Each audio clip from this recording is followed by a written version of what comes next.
gonna find out who the best man is. I respect you for what you have done in the game, but you ain't never went up against me or my staff. So you remember something. We've been here before. You trying to get there. Butt beat his ass. How though? How does that look? Outbox his ass. Just outboxing this shit. What about the weight though? It don't matter. Butt been fighting big people all his fucking life. Is a pretty intelligent guy. He might not try to talk, and say different things that jump off the page at you, but he's not a stupid guy, man. He's intelligent. Brian Bulak McIntyre, Terence Crawford's trainer, gave Canelo a strong warning during the press conference. On fight night, weight and size disparities won't matter. He clarified that despite encountering more formidable opponents throughout the course of his career, Crawford consistently manages to prevail. Bulak, who is forthright and self-assured, stated that Canelo is in serious jeopardy because Crawford's abilities and attitude will be crucial when they enter the ring. Butt beat his ass. How though? How does that look? Outbox his ass. Just outboxing this shit. What about the weight though? It don't matter. Butt been fighting big people all his fucking life. Yeah. What about the head movement, Bomac? Canelo's famed head movement. That's what I'm there for. That's what Saul there for. That's what Red there for. It's our coaches. Yeah. So we're gonna get past that shit. When Bomac discusses Terence Crawford's chances in the next bout, he does it with confidence. He clarifies that this isn't just another competition. It's an opportunity to solidify Crawford's status as the planet's best fighter in terms of strength. Bulak highlights that Crawford has been going to the gym regularly and hasn't made any excuses. He believes that the difference between a champion and a regular boxer is preparation. And Crawford's discipline demonstrates why he is at the top of his game. In addition to confidence, the phrase conveys a conviction that Crawford's blend of talent and intelligence will enable him to overcome the obstacles that lay ahead. Bow's presentation of the fight emphasizes making history in front of the world in addition to winning in the ring. Alvarez, Crawford. How excited are you? Obviously, you've seen this journey with Terence, you've seen the doubts over the years, and he's now on the biggest thing again, people question. You obviously have full confidence that he's going to come out and get a victory on September 30th. Yeah, definitely. I'm definitely confident that he's gonna get the victory. Second of all, I'm just happy for him and the team. So the world can see once again why he considers the best pound-for-pound fighter in the world. There was many a time where he was maybe struggling to get certain fights, and then he had to almost kick that door down. Is it nice to see him sort of getting the fruits of his labour now and getting that generational wealth off the back of what is, obviously it's a hard career boxing, you don't get given anything. Definitely that. Definitely good to see him get, like you say, fruits of his wealth. Get me fights that, again, will show the world why he's the best fighter in the world. Show the world why he's the best fighter in the world. I'm just happy for him. There was a lot of discussion in the boxing community after it was reported that Canelo Alvarez had trouble sparring with Jiren Boots Ennis. Ennis' quick reflexes, quick counters, and deft defensive techniques make him a fighter who many fans liken to Terence Crawford in terms of style. It is unclear how much more difficult it will be for Canelo to face Crawford in an actual fight if he apparently found it difficult to defeat a boxer with a similar approach in a controlled sparring session. A championship fight is not the same as sparring. However, patterns frequently have meaning, and this specific rumor led many onlookers to think Canelo would face more challenges than he anticipated. It gives Crawford fans more faith that their boxer is equipped to reveal Canelo's weaknesses in a real bout. When we saw that he's in camp with him, right? And so people are saying now that they reached out to me and they're saying, well, Floyd Mayweather now has joined Terence Crawford camp. Does that mean Floyd Mayweather doesn't like Jiren Boots Ennis? Floyd Mayweather went to Terence Crawford camp to give Terence Crawford advice on Canelo Alvarez. Well, one, Terence Crawford is not fighting Jiren Boots Ennis. That's number one.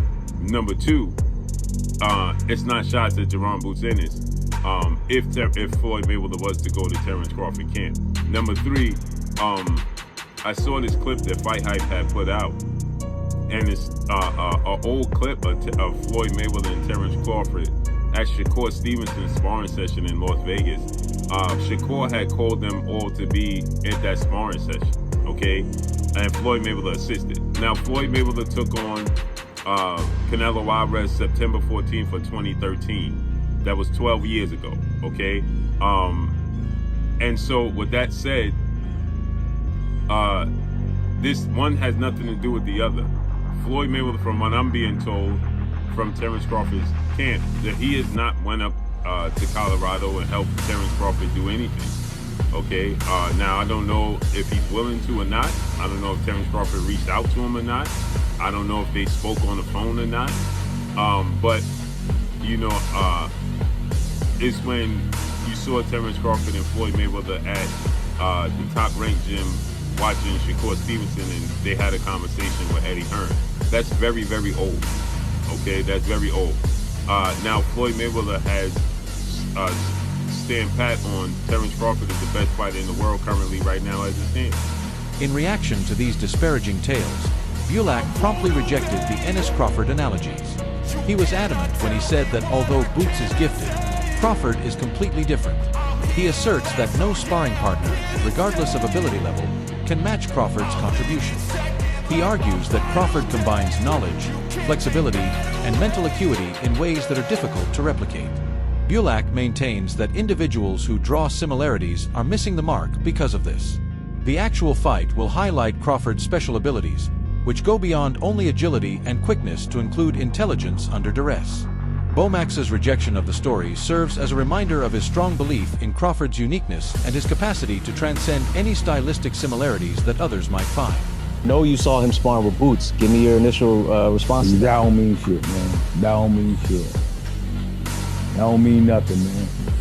Boots ain't no Crawford. Yo, hey, like I said, that don't mean, all that shit don't mean nothing. That shit ain't gonna help him. He should have just got to do the last cab driver he just fought. Cause that shit ain't gonna, that don't mean nothing, man. All that shit don't mean nothing. You ain't no Bud Crawford. They don't have that mentality. Having that mentality and going upside your head at the same motherfucking time, shit, man. I don't give a fuck about all that shit, dog. Concerns were expressed by analyst Aid Oladipo regarding Crawford's choice to put on a substantial amount of weight before the fight. He maintained that boxing is more about striking a balance between skill and power than it is about stature. A fighter may become slower or change his natural pace if he gains too much weight too rapidly. Oladipo fears that Crawford, who is typically swift and fluid, would negate his best qualities by changing his body in an odd way to match Canelo's size. Although a lot of admirers applaud Crawford for being willing to put on weight, Oladipo warns against changing what already makes him unique. This viewpoint demonstrates how difficult the path to such a battle is and how, if not handled wisely, even excellent preparedness can provide difficulties. Too wiry. Crawford was the guy at 135 pounds that looked really skinny. Even at 140, go and watch his fights against, who's the one that I'm trying to think of his name now. The fight at 140, Julius Ndongo. Oh yeah. And when he's just skinny, he's like wiry. He's very much Tommy Hearns. Now. Oh wait, have you seen him? He's massive. He's jacked. Man, he looks like huge. He's got to be north of 170. Yeah. It has to be. Yeah. There's a part of me that's like, dude, you don't need to be that big. Like, I don't think this is a strength for strength thing. I think this is a skill and speed thing. I don't know. I feel like if you're trying to sit on your punches to hurt Canelo, nobody hurts Canelo. He's been hit by Callum Smith, Sergey Kovalev, Bivol. Yeah. Crawford ain't hurting. Golovkin. And Golovkin. Crawford ain't hurting him. But Crawford knocks everyone out. At 147 pounds. That when he at 154, did he knock out Ismail Madrimov? No, he didn't put a dent in him, really. Didn't put not even a little dent in him. And Canelo Alvarez is not Ismail Madrimov. Yeah, but who is Canelo Alvarez now? That's a good question. Yeah, like who are we watching now? Because when I go back and watch the guy that fought Skull, everyone likes to dig out Skull. Sorry, one second. Canelo's got to do more. Canelo's output was the worst output I've ever seen of a unified champion. I'm not joking, the worst. That fight. Yeah. He literally did. But my kind of thinking is all right, well, who is Canelo now? Well, in the nicest way, although he's been fighting good fighters, when's the last time he had a super fight? Who? Canelo. And that's when we see the real Canelo, when he has a super fight. Okay, Bivol. Yes, correct. And he lost. Yeah. Bivol was significantly better at 175 pounds. Okay. Much bigger. Yeah. Crawford, similar in terms of they're both skillful. Trainer Breadman Edwards provided a more impartial assessment of the circumstances. He clarified that Crawford is aware that Jiren Ennis and Canelo engaged in combat and that Ennis possesses genuine strength. Crawford, however, makes use of the information as part of his preparation rather than allowing it to change his perspective. Crawford's confidence is unaffected by external variables, such as sparring partners, Edward emphasized. Crawford believes that the actual battle and the capacity for real-time adaptation are what count. The fact that Andis has been a member of Canelo's camp may even motivate Crawford's squad because it makes them take that training approach into consideration. In essence, Edwards reassured that Crawford thrives in these conditions, and he claims that his mental toughness keeps him unfazed by the people his opponent associates with in camp. That's why I said I'm not changing my percentage. It can make Canelo go up. It can make him lose his confidence or take a piece from him. And it can make Crawford say, okay, let me tell you something about Crawford, man. I watch Crawford. I will watch how he evolved throughout the years. I've been watching him. Me, Red, and Bomac been cool since way before Crawford hit the mainstream. Way before he hit the mainstream. And I watched him. Crawford is a pretty intelligent guy. He might not try to talk, and say different things that jump off the page at you. But he's not a stupid guy, man. He's intelligent. He know Boots is the real deal. No matter what all of the public say and everybody talking, he knows it. He knows Boots is the real deal. Crawford's little brother is Shakur Stevenson. Shakur Stevenson and Boots is super cool, and Shakur Stevenson was in the amateurs with Boots. Don't you think Shakur told Bud, yo, bro, I love you, you my big bro, but that kid nice, bro. You gonna have to be on your game to fuck with him. You don't think Shakur told Crawford that, and you don't think he respected his opinion? You don't think that Red and Bomac got eyes and they know Boots is special? You don't believe that? I don't care about all this talk on the internet because they may fight. So you can't be too complimentary of a guy that you may fight. But you don't think they know that? So by him bringing Boots in, that's probably going to take Bud to another level mentally. And that's where I think that Bud win this fight. I think he got a mental edge. Fans and analysts frequently claim that Crawford won't be able to handle Canelo's size advantage. Canelo supporters point out his prowess in heavier weight divisions and wonder if Crawford, who started his career at lightweight, can take the blow from a naturally larger opponent. The argument is on skill versus physicality. According to some who doubt Crawford's chances, ability by itself cannot get beyond the size gap. They assert that Canelo's power shots might eventually overwhelm Crawford once natural physics catches up. This viewpoint is shared by many boxing fans who think that facing such a strong opponent is a bridge too far, regardless of Crawford's skill level far.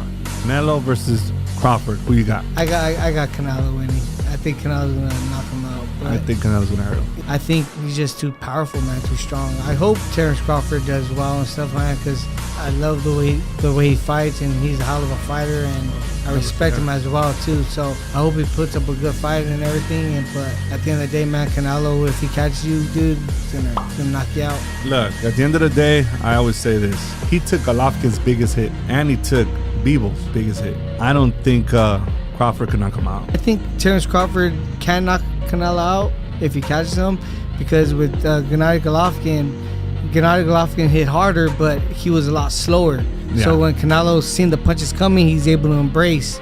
I think if Terence Crawford catches Canelo with a shot that he doesn't see coming, boom, then he could hurt him. You think so? Yeah, I think so. Canelo's extensive background in elite competition adds another level of complexity to the discussion. Canelo has been in almost every style imaginable, according to analysts. His resume is replete with championship rounds in the most prestigious settings, showcasing his skills as a boxer, brawler, and defensive expert. In addition to his size and strength, he exudes a calmness that few can match due to his experience in major battles. How a fighter responds to hardship is frequently determined by experience, and Canelo has been resilient throughout his career. Alvarez's supporters contend that his inherent strength and plenty of knowledge make him a special challenge for everyone, including Crawford. The theory goes that while skill is crucial, the Mexican celebrity may have a significant advantage due to familiarity under the spotlight of the championship. There's things about being in camp with Canelo, it's just different. He's got speed, he's got velocity, he's got precision, he's got positioning, he's got power, and he's got just an incredible amount of experience. I think there's 10 fights that haven't been added to his record. So, and Bud, when Bud was fighting at 130 or 35, Canelo already was at 54. So, there's definitely weight classes for a reason. There are certain boxing pundits who are ambivalent about the fight in general. They respect Crawford for his ambition to be the best, but they also wonder if this is the ideal opponent to highlight his legacy. Crawford's abilities are not the issue. Rather, it is the potential for an unjust physical disadvantage to overwhelm his abilities. They contend that instead of facing a man so much bigger, Crawford could have looked for other ways to establish himself as one of the greats. Nevertheless, despite these reservations, it is acknowledged that Crawford would receive extraordinary financial and public prominence from this battle. He loves his family. High guard. Okay. Man, Another good segue. Let's talk about the real deal, though. Ryan, questionable fighter. Some people always question certain things. That boy Canelo, that boy Crawford. Nobody questioning those two. How you feel about that fight coming? I'm questioning it. I'm not a fan of it. Oh, what? Big man, little man. I wish Crawford had some other opportunities to really solidify his greatness in a different way. Canelo, he's got Bibble, he's got Benavidez, he's got all these other legitimate 168, 175 pound guys that he can fight, for my opinion, to really help his namesake. And you're gonna go fight a little smaller guy. And I'm not something against Bud. Bud is as talented as they come. Really? But you're talking about a guy that probably walks around at 180, 190 pounds. Bud is not a huge, massive guy. Right. I don't know if y'all can tell us what the hydration clause is. I'm not sure if you got that worked out. Probably not, because Canelo is obviously the A side. But I just think there's better fights for both of them to be had. I'm glad that Bud is going to get this payday. It's very important. Okay. I hope he doesn't ride to the sunset after this one. But I'm really disappointed in Canelo because I felt like Canelo has a lot of other opportunities he could to really solidify himself as being a pound-for-pound great, and I think this is going to kind of win or lose. Is going to tarnish his reputation. Really? Now, what if he takes this fight and then he rides off into the sunset with Benavidez? Same thing. Like that. Same thing. I mean, he's got to fight Benavidez. He's got to fight. He's got to fight Bibble again. He's got to fight his up-and-coming 168, 165 to 175 pound guys. Bullmack presented the bout as a contest of intelligence rather than just a contest of height and muscle. His critical analysis emphasizes the significance of what he refers to as the finer details of boxing. Speed may counteract size, while timing can balance power. According to Bullmack, Crawford's genius resides in his capacity for instantaneous adjustment, which makes him a moving puzzle that is difficult for opponents to solve. His well-known catchphrase, "Skills pay the bills," characterizes Crawford's path and is more than just a catchphrase.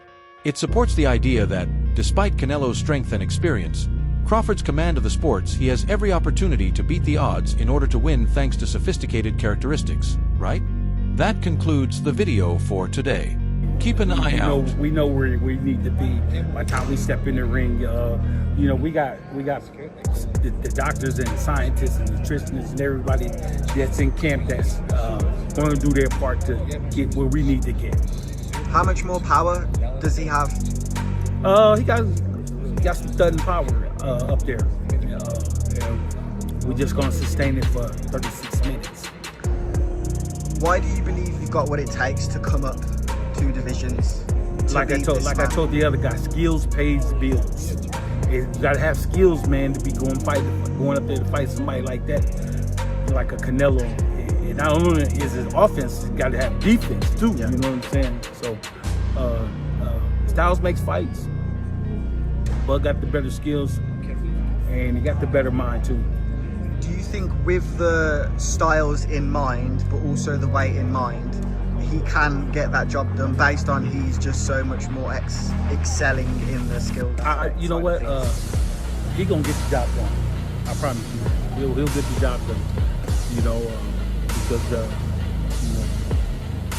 Bud boxing IQ is off the charts. You know what I'm saying? Next to Canelo. Not taking nothing away from him, but Bud just a little bit better. I can tell you fully believe in your fighter and he believes in himself too. There was a slight back and forth at the press conference there. That was just a battle of belief. Who believes they're better? Obviously Terence is better. Did you look into that? What happened at the press conference there as the first that's just press conference, man. the reason why I believe into my fighter is because from day one. The first day he walked in the gym to where we at. We haven't lost yet. Okay? He got a loss. He got 2 losses. How does that affect him coming into this fight? One thing about this, I always remember, he got 2 losses, right? We got no losses.